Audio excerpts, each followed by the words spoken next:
재림이 무엇입니까? 예수님께서 이 땅에 다시 오셔서 산자와 죽은 자를 심판하시기 위해 다시 오신다는 것입니다. 예수님도 재림의 시기에 대해서 말씀하시는데 직접 설명하지 않으시고 무화과나무의 비유를 들어 설명하십니다.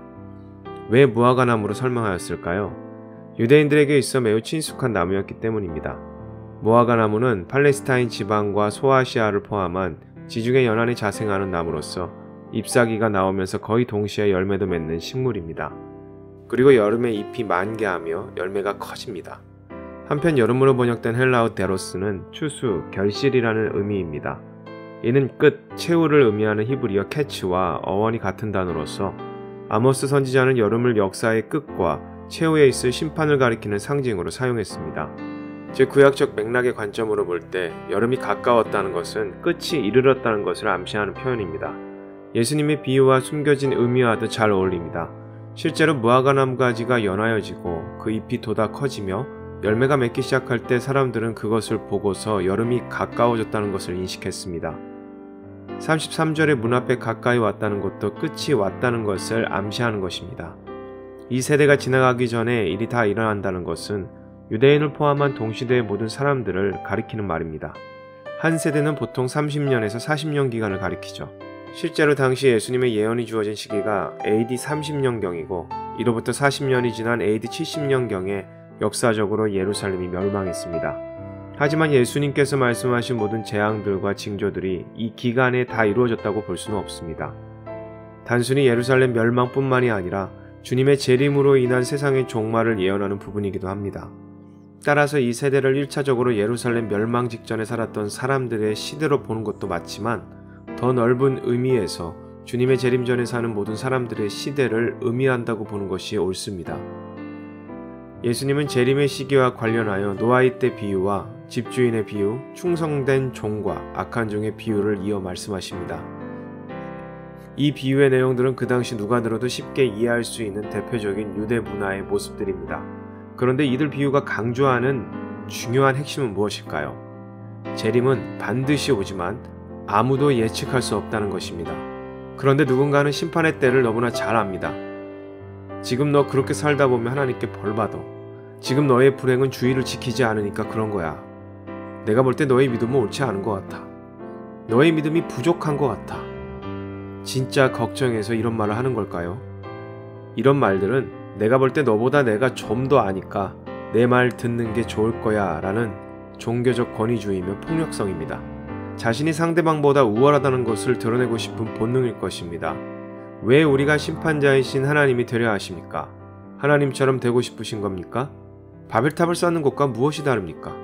역설적인 의미가 있으나 주님과 동행하는 우리의 인생은 천국이지 심판은 없습니다.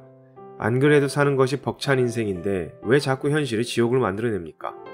우리는 재림을 심판으로 생각하고 받아들입니다. 그렇다면 타인을 정죄하고 판단하는 악한 짓은 그만둬야 합니다. 왜냐하면 하나님의 아들이신 예수님도 모르시는 때가 재림입니다. 우리가 이 땅에 사는 동안 예수님도 모르는 심판의 때를 함부로 말해서는 안 됩니다. 우리는 오직 하나님의 주권하에 있는 재림에 대해서 너무 지나친 호기심을 가지지 말아야 할 뿐 아니라 어떤 누구에게도 함부로 판단해서는 안 될 것입니다. 우리는 호기심과 추측성이 아닌 확실성에 주목해야 합니다.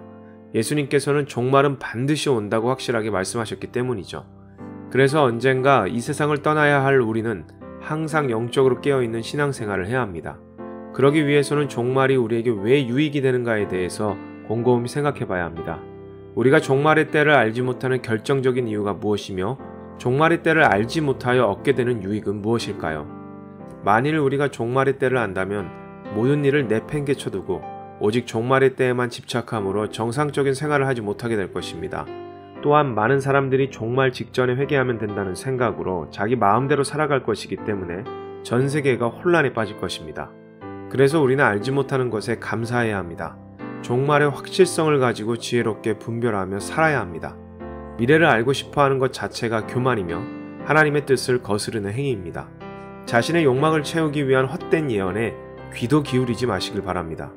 오늘날에도 넘쳐나는 거짓 선지자들의 그 혀놀림에 지배당하지 마시고 누군가를 지적하는 것을 우선으로 하지 마시고 칭찬과 격려 한마디를 더하시며 사랑을 베푸시기를 바랍니다. 그리고 항상 깨어 있어서 기도하시며 그의 나라와 그의 뜻을 구하는 자들이 되시길 바랍니다. 예수님께서 우리에게 종말의 때를 알려주시지 않은 것이 얼마나 큰 은혜입니까?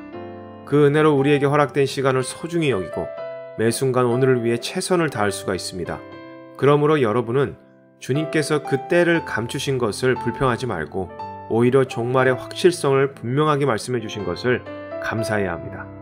또한 하나님께서는 그때는 감추시되 반드시 죽음이 있다는 사실과 이후에 반드시 심판이 있을 것을 알려주신 사실에 감사합시다.